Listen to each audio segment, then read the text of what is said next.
તો રાજકોટમાં ગોંડલમાં પણ સ્થાનિક સ્વરાજની ચૂંટણીમાં ભાજપ કોંગ્રેસ વચ્ચે ઘર્ષણ। ગોંડલ તાલુકા સેવા સદન ખાતે ફોર્મ પરત ખેંચવાના અંતિમ દિવસે બબાલ થઈ। ભાજપ અને કોંગ્રેસના નેતાઓ વચ્ચે ભારે બોલાચાલીના દ્રશ્યો સર્જાયા। કોંગ્રેસના 7 જેટલા ઉમેદવારો એકાએક ફોર્મ પરત ખેંચ્યા। ભારે ખેંચતાણ વચ્ચે ભાજપના 12 ઉમેદવારો અત્યાર સુધી બિનહરીફ। કોંગ્રેસે સમગ્ર મામલે ડેપ્યુટી કલેક્ટરને રજૂઆત કરી। ભાજપ ડરાવી ધમકાવીને ફોર્મ પરત ખેંચાવતી હોવાનો દાવો કરવામાં આવ્યો હતો। તો રાજકોટના પણ આપ દ્રશ્યો જોઈ રહ્યા છો। વધુ માહિતી ન્યૂઝ 18 સંવાદદાતા હાર્દિક પાસેથી મેળવીશું। હાર્દિક, સમગ્ર ઘટના શું ઘટી હતી અને હજી પણ કોંગ્રેસમાં રોષ જોવા મળી રહ્યો છે?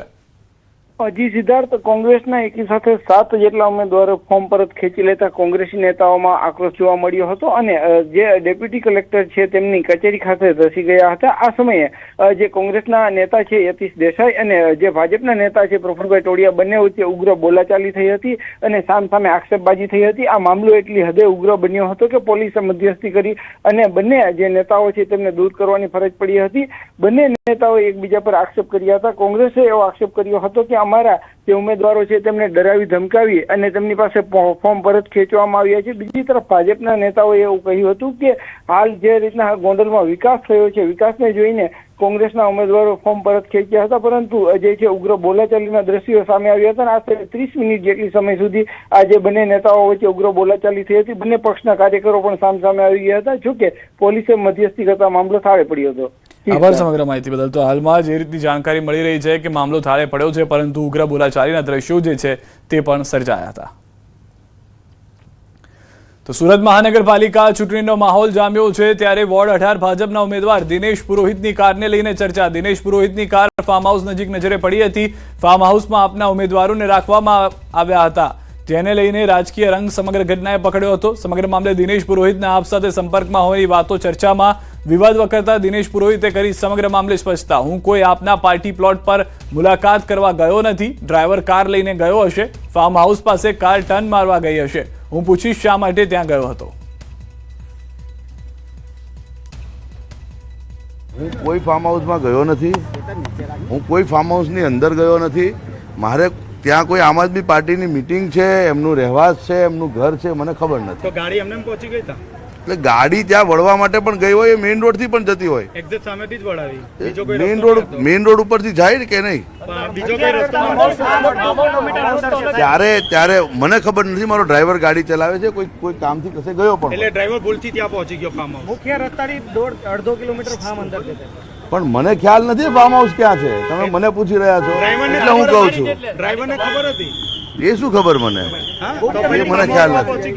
મને ફાર્મ હાઉસ વાત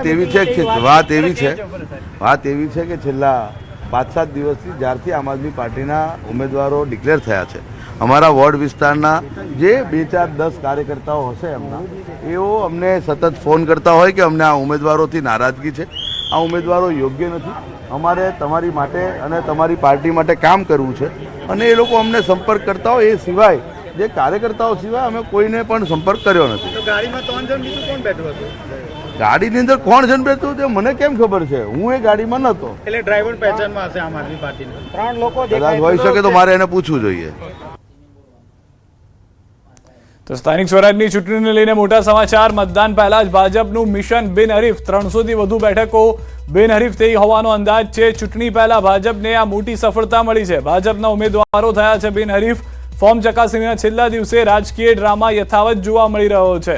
300 થી વધુ જગ્યા બેઠકો જે છે તે બિનહરીફ ભાજપને થઈ હોવાની હાલમાં પ્રાથમિક જાણકારી છે। હજી થોડા સમયની અંદર ચિત્ર જે છે તે સ્પષ્ટ થઈ જશે।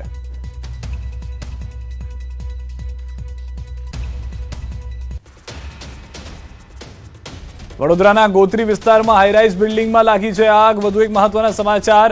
જાહેર રસ્તાની ઉપર આવેલી બિલ્ડિંગમાં આગ લાગતા અફરાતફરી સર્જાઈ છે। હાઈરાઇઝ બિલ્ડિંગમાં લાગેલા આગનું કારણ અકબંધ છે। આગના પગલે ફાયર વિભાગની ગાડીઓ પહોંચી છે ઘટના સ્થળે। પાણીનો મારો ચલાવ્યા બાદ હજી પણ આગ નથી આવી કાબુમાં।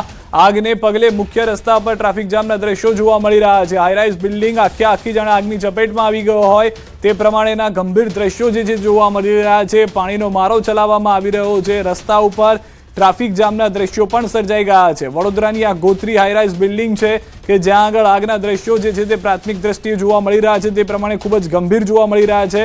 શું પરિસ્થિતિ છે વધુ માહિતી ન્યૂઝ 18 સંવાદદાતા હાર્દિક પાસેથી મેળવીશું। હાર્દિક, કયા બિલ્ડિંગમાં આગ લાગી છે, શું છે હાલમાં આગને લઈને પરિસ્થિતિ? બિલકુલ જો ગોત્રી વિસ્તારની એરિસ 2 નામની આ બિલ્ડિંગ છે અને કોઈ અગમ્ય કારણોસર આ બિલ્ડિંગમાં આગ લાગવાની ઘટના ઘટી હતી. શરૂઆતમાં નાની આગ હતી, પરંતુ જોતજોતામાં આગે વિકરાળ સ્વરૂપ ધારણ કરી લીધું અને ફાયર બ્રિગેડ દ્વારા મેજર કોલ જાહેર કરવામાં આવ્યો છે અને મોટા ભાગના ફાયર ફાઈટરો જે છે તે ઘટના સ્થળ પર પહોંચ્યા છે અને અફરાતફરીનો માહોલ સર્જાયો છે. કેટલાક લોકોના રેસ્ક્યુ કર્યા હોવાની માહિતી પણ અત્યારે પ્રાપ્ત થઈ રહી છે. અને બીજી મહત્વપૂર્ણ વાત કરીએ તો આગના પગલે જે છે તે ટ્રાફિક જામના દ્રશ્યો સર્જાયા હતા, એટલે સ્થાનિક પોલીસ ઘટના સ્થળે પહોંચી છે અને પોલીસ દ્વારા પણ જે સ્થળ પર નિયંત્રણ જે છે તે લાવવાના પ્રયત્ન કરવામાં આવી રહ્યા છે.